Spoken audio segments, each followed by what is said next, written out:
Okay. Yeah, well, fine. So, we're going to kick it off with the fourth place match.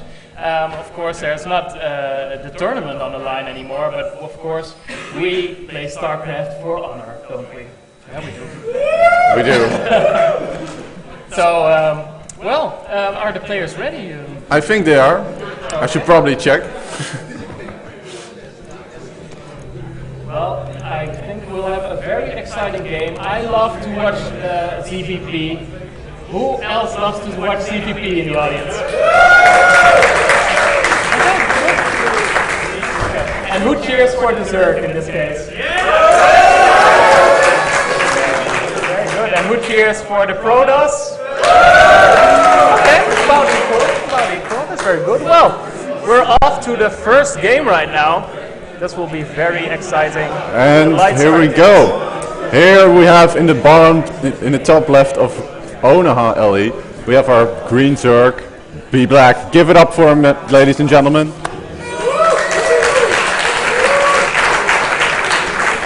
And on the bottom right, we have our yellow Protoss, Neretic.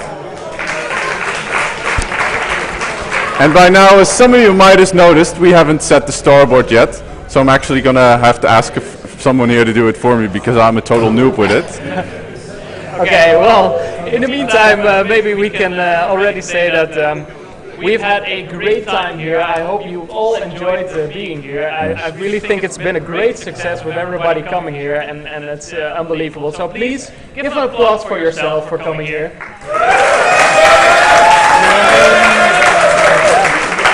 Sure. You're helping esports, and you're helping esports grow. Goat.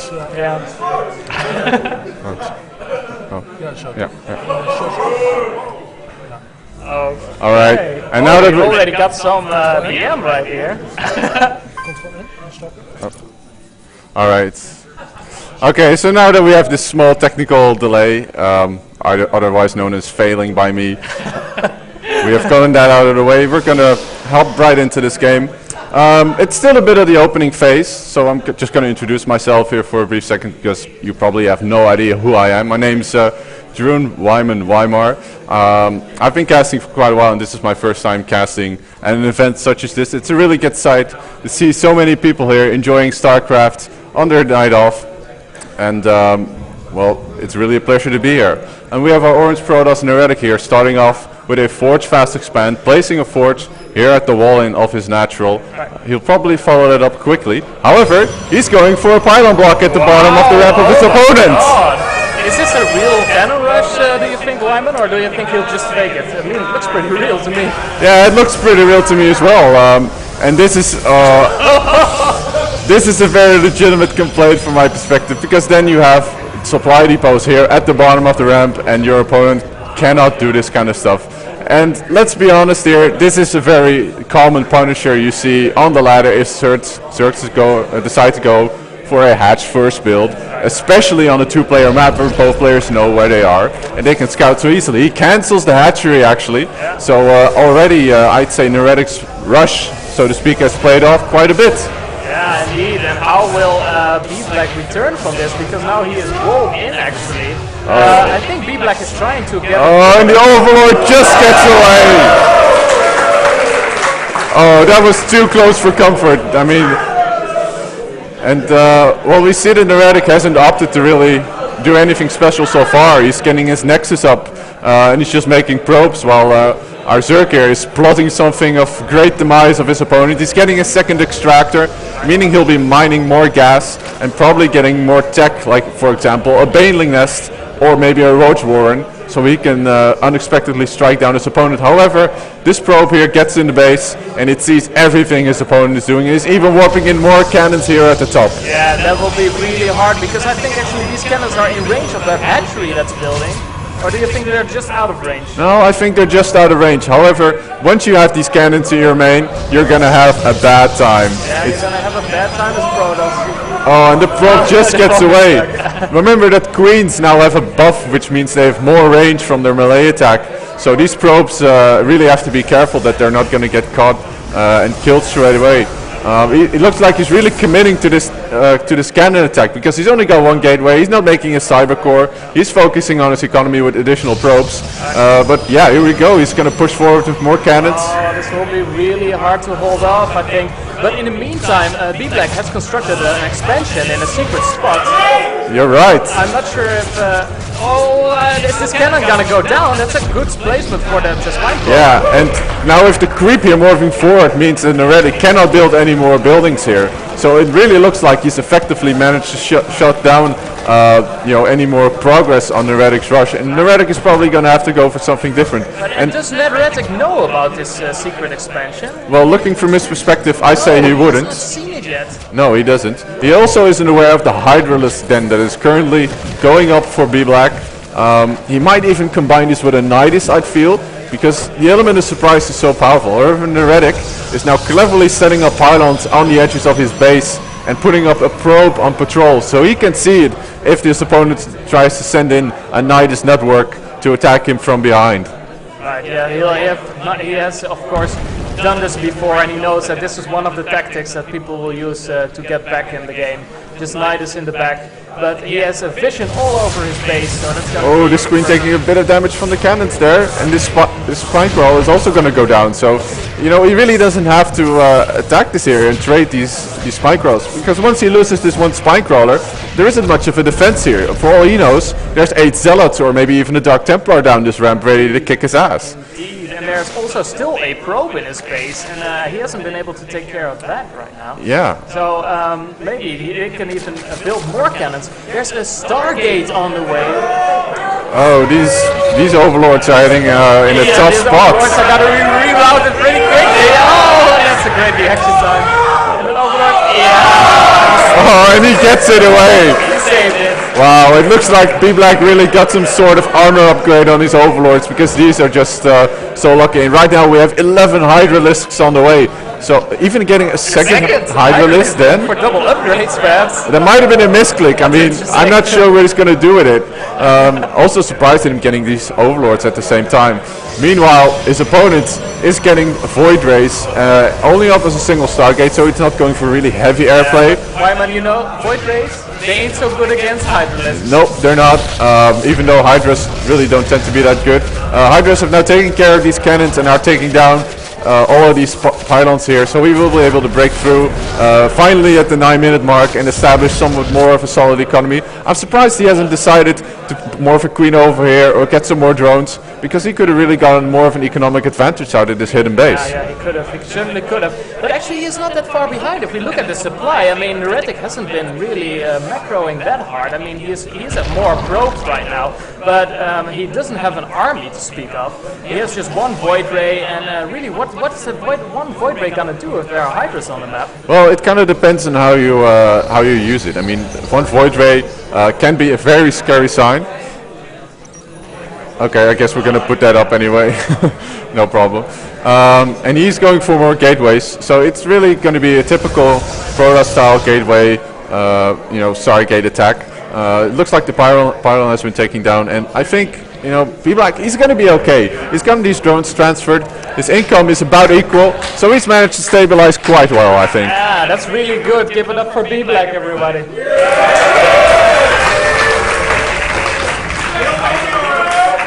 All right. And we've also seen a Nidus network. I don't think we saw it used just yet. Did we see it? I think it was in the main. No, I don't. Nidus network. I thought it was the Hydralisk then that you mean. I don't see a Nidus network. He is getting a Spire though, probably for Mutalisk play, or maybe even Corruptor simply to counter the Void Rays. I'm not sure if he's even seen the Void Rays though, and I'm still a bit, confused. Can they hear you? Can you hear me, guys? Okay, you can hear you. Okay. I'm not sure what's wrong then. Oh, probably something like that. Well, I'll just do the casting okay. for now. While you get it settled, we see that Bblack is actually getting his expansion now, which I think Neretic still hasn't seen it, but doesn't know about this third one. And he's getting his expansion now, which will, of course, help his drone count. He has 8 Mutalisks building now, and that could actually do a lot of damage, because Neretic doesn't have that much armor. Yeah, you're right. No, okay. well, perhaps we could just use this mic to cast together. I'll just hold it like this. Yeah, that's of course an option. Nice and snuggly here. Yeah, we'll just over at the casting deck, guys. Does it work a little bit? Well, if it works for you, it works for me. So it works for me, I'm so totally cool with that's this. So yes, Bblack finally getting additional hatcheries, finally feeling a bit safe to take more expansions. And to be honest, Neretic has been a bit passive with this kind of play so far. He does have quite a bit of an army, but he's really allowing his opponent to get back, not getting that far ahead in the worker count. His tech is okay. He's certainly still on Stargate tech. But if you Sound will be back in a minute. Okay, Sound will be back in a minute, no worries guys. But we're fine, all snuggled up here at the casting desk. Having a great time at the NSSL. Immortals coming on the way for Neretic. Yeah, this is really looking to be more of a standard CVP, even though most of the play is a bit on the passive side. So this NSSL finals, it's actually really snuggly. I mean, everybody give a hug to somebody next to you. I mean, come on. Yeah, I Show see some some love, hugging people. going on. Show some Yes, love. We all love each other. We all love StarCraft. All right. And here are the mutas coming right now. They're probably gonna do a lot of damage, don't you think? Well, they're roaming the map and really establishing map control successfully because Neretic is pulling all of his units back to his base to get ready in a more defensive position and even getting, whoops, lost control of my mouse there for a second. Even getting a couple of cannons. I mean, those are pylons. I'm an idiot. Never mind. Wow, these mutas are now really heading for the base, looking to do some more damage. But we have stalkers warping in as well as cannons in place. So these mutas really aren't going to do a whole lot of damage. They're just for map control to allow Bblack to expand even further. Right, but I don't know what Neretic's plan is, what Bblack's plan is, right now, because these mutas aren't gonna do that much. These Hydras, he doesn't have that much, that large of an army with. So do you think maybe he'll tech up or something, or maybe expand more to do a final push? Neretic or Bblack? A Bblack. Bblack, okay. Well, right now he has 2,400 minerals banked. So he could just put hatcheries all over the map and be greedy as as hell. But maybe the earlier attack by Neretic has put him in a bit of an intimidated passive state, and he's really not doing a whole lot besides, of course, getting these mutas on the map. He seems to be pushing out now with these Hydralisks and is also getting an infestation pit, which will allow him to tech the hive to really get that tier 3 army, which is so strong against Protoss late game. Yeah, and I think that will be really important. These mutas in the back are trying to get in, but oh my god, Neretic has so many cannons in place right now. I mean, these mutas are not gonna do anything. No, not at all. And well, I don't know what these Hydras are doing in the middle of the map actually, because he doesn't seem to be pushing out with them. Yeah. So yeah, that's a bit odd. It really is odd. I mean, Neretic now sees that he probably thinks his opponent is still on 2 base because we look at his vision. He still hasn't seen this base. Oh, and we have some action going on. I'm sorry about that, guys. Maybe a bit overanalyzing. These mutas finally going to do a bit of damage. However, they are currently being chased by these Phoenix. We have This is some micro battle because these Phoenix is outrageous. one Phoenix goes down. He's going to take another muta out, and wow, really nice dancing here with the Phoenix, doing a lot of damage to these mutas. These mutas are being so low right now, and just with 4 Phoenixes, he's taking out a few mutas. Oh, and he's trying to lure him towards the Hydras, but he's not going to fall for that. Safely moving him away, moving him back, fending off this attack. However, looking at the unit stab, you can still clearly tell that Neretic is ahead in terms of NATO army as well as economy. Right. And finally, Bblack opts to take his 4th base and perhaps move out with hive tech. Right, but it's gonna be really hard because now Bblack has made a lot of corruptors. Yes. And well, his greatest fire hasn't even started yet. No, so, that's of course not possible without a hive. So he's getting a hive at this moment. 18 minute maybe a bit on the late side, but hey, that's just how he's gonna roll. Wow, getting a lot of Zerglings right now, 60 of them.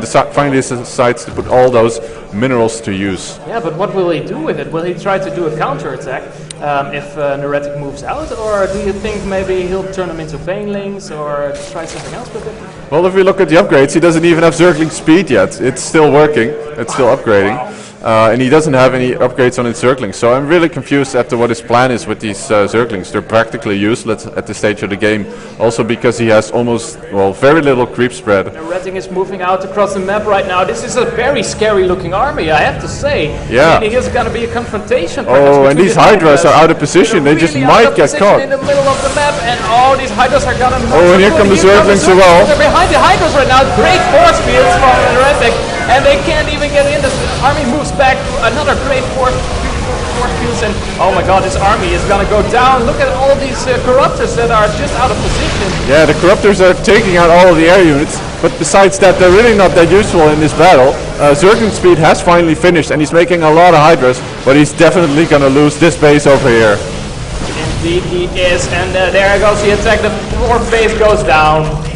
And really there's nothing Bblack can do about it yet. He's almost maxed out. We've got 26 hydras on the way. And he's probably going to go for a very, very heavy counterattack. Using these Zerglings, not so much as something to do damage with, but more to soak up the damage that these Stalkers will do. And here we go. We have the army for Bblack. Okay, I guess they're not moving out yet. He probably wants to reestablish this base first. We have an observer here still from Neretic, which gets a really good vision.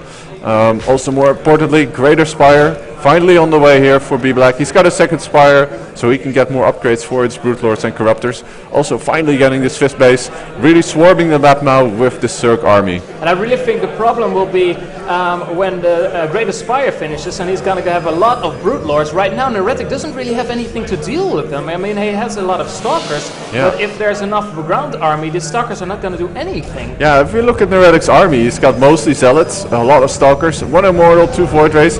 His army is mostly gateway tech, while he's at the 20-minute mark, and he has had all of the opportunity he needed to get something like Colossus out, which would have absolutely destroyed these Hydras. Right. Yeah, and and he's just going to move forward. Are we going to see another engagement? Bblack going to pull back first because he's not in a very good position. Now going to move in first with all of these Hydras to do a lot of damage. But these Zealots are just shredding through these Zerglings right now. Corruptors taking care of any ground units, and they're taking a lot of shots from the Stalkers. However, the Hydralisks, which are currently on in terms of upgrades, still on 0-0, but the Stalkers aren't very upgraded as well, so we have a bit of a stalemate going on in this part of the map, actually. Right, well, actually, I think Neretic could push that. I think he could push the issue. I mean, he has, Stalkers aren't that good against Hydras, of course, but now he has these Brood Lords to deal with. Oh my god, so many Brood Lords and 9 incoming. Yeah. That's gonna really gonna be a problem. This is going to be a huge problem for Neretic, especially given the fact that he doesn't really have any, well, he's got 1-1 on his Stalkers, but that's about it. And he doesn't have Blink, which is absolutely critical when you're trying to play against Brood Lords. Yes, you need to blink under these Brood Lords to kill them off quickly. And right now, I just don't see that happen. Right, and this base is going down, but when these Brood Lords are coming in, I mean, that is really going to be the problem here. I don't think Neretic has seen the Brood Lords yet. I mean, he might know that they're coming. Yeah, there's an observer, so he sees pretty much everything. And he should really realize that he just wants to get out of there, because once this army gets caught in an engagement, it is going to go down. And here come the Brood Lords with all of the Broodlings, Zerglings trying to surround this Protoss army. So Hydra's now coming in from the back. They're actually trapped right now. This Protoss army